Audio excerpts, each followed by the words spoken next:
Custo de vida, emprego e desemprego, cesta básica, tarifas públicas, salário mínimo.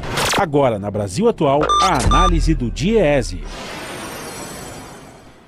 E nós vamos fazer contato agora com o diretor adjunto do DIEESE, José Silvestre. Bom dia, Silvestre. Bom dia, Glauco.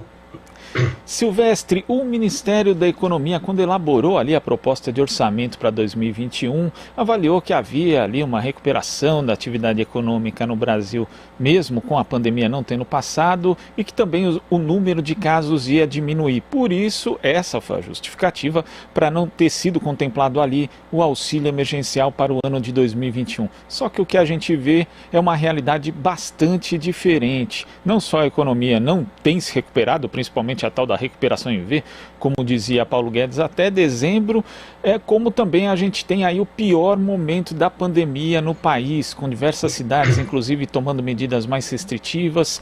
Como que você vê, primeiro, essa falha de projeção do governo e depois a inação e a demora do governo, também do Congresso Nacional, em aprovar um novo auxílio emergencial?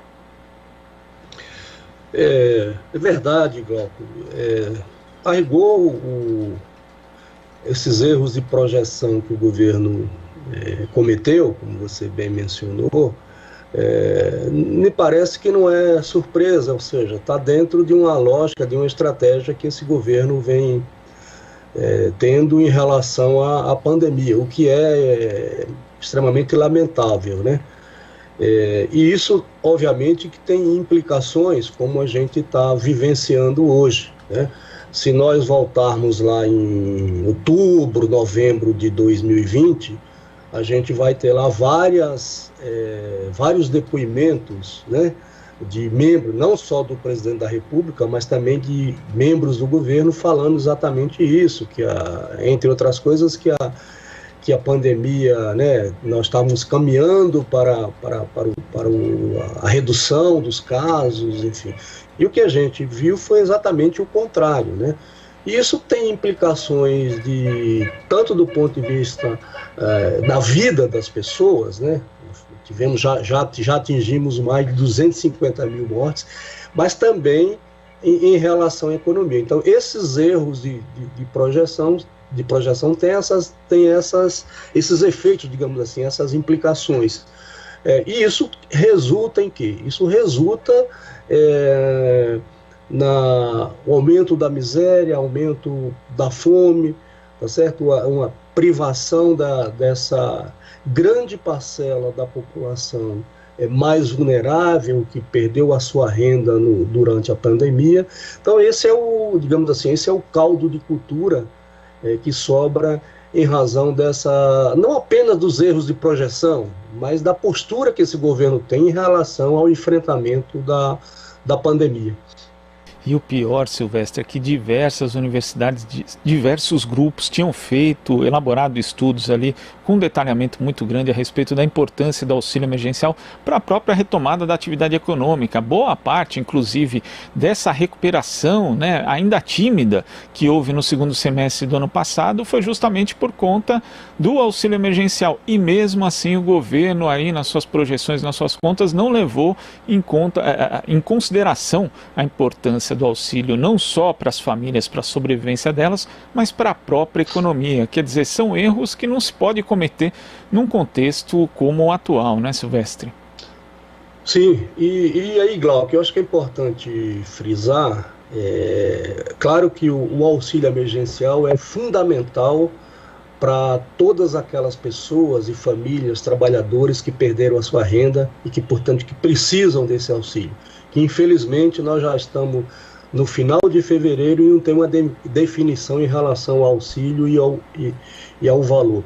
Mas o que eu acho que merece a nossa atenção, Glauco, é que o auxílio emergencial ele é fundamental não apenas para essas pessoas, ou seja, para essas famílias, para aquela grande parcela que vive no estado de vulnerabilidade, mas também para a própria economia e para os pequenos e microempresários, ou seja, os pequenos e os micronegócios, certo?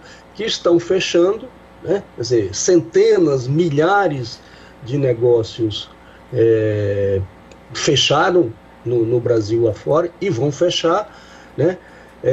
Se não tiver o auxílio emergencial, ainda que seja num valor, como eles estão projetando, que é em torno aí de R$250, com 3 ou 4 parcelas, isso não está definido, mas o fato é que se for nesses termos que o governo está propondo, o recurso vai ser aproximadamente entre 15, em torno de 15% do que foi em 2020, né? Nós tivemos o auxílio emergencial de 2020, foi algo como 293 bilhões, eles estão falando entre 40, enfim.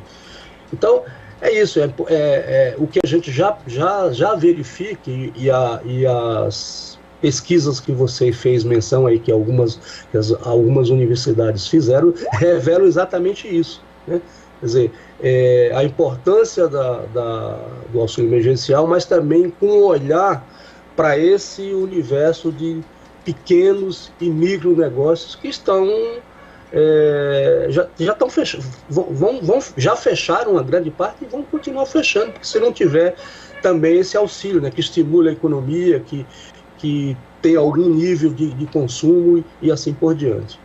Isso é essencial, né? Tanto o auxílio emergencial quanto essas medidas que você cita, Silvestre, de apoio às pequenas e médias, às micro, pequenas e médias empresas, principalmente, que a gente está vivendo um momento da pandemia que muitas cidades vão ser obrigadas, já estão sendo, com atraso inclusive, obrigadas a adotar medidas mais restritivas. E nós sabemos que é fundamental para que essas medidas de isolamento, de distanciamento social funcionem, é que haja ali justamente um suporte econômico para que as pessoas possam sobreviver. E isso, então, se tornou ainda mais fundamental nesse momento, né, Silvestre?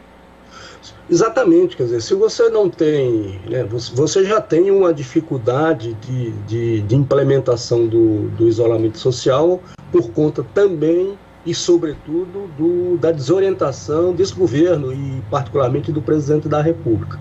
E, de outro lado, se você não dá condições mínimas, né, através de uma política de renda, como é o auxílio emergencial, como o próprio nome diz, fica muito mais difícil, né, Glauco, para essas pessoas, para essas famílias das periferias, dos pequenos municípios, enfim, se não tiver esse apoio, as pessoas têm muita dificuldade para cumprir o isolamento, que é uma política extremamente necessária e já provou que ao lado dos demais cuidados, como o uso de máscara, né, o álcool em gel, não aglomerar, quer dizer, isso tudo são coisas fundamentais para que você tenha um arrefecimento da pandemia. Mas, infelizmente, o que a gente tá vendo, né, Glauco, é o contrário, né? É um aumento, você viu que acho que foi ontem ou anteontem, foi um recorde, né, do número de mortes no Brasil. Né? E nessa toada que a gente está assistindo, nós vamos ter, muito provavelmente, porque se a gente olhar a vacinação, né, nós estamos já em 2 meses praticamente de vacinação, estamos vacinando um pouco mais de que 2% da população. E com a expertise, né, em logística, como o teu ministro da Saúde, que manda as doses que seriam para o Amazonas, para o Amapá, é uma tragédia. Sem dúvida, ontem nós tivemos, né, esse foi o recorde, Silvestre, foram 1.582 mortes no período de 24 horas, apontando aí uma realidade muito difícil. Vários sistemas de saúde dos estados já estão aí com a sua lotação máxima nas UTIs em função da Covid-19, então realmente o cenário não é nada animador.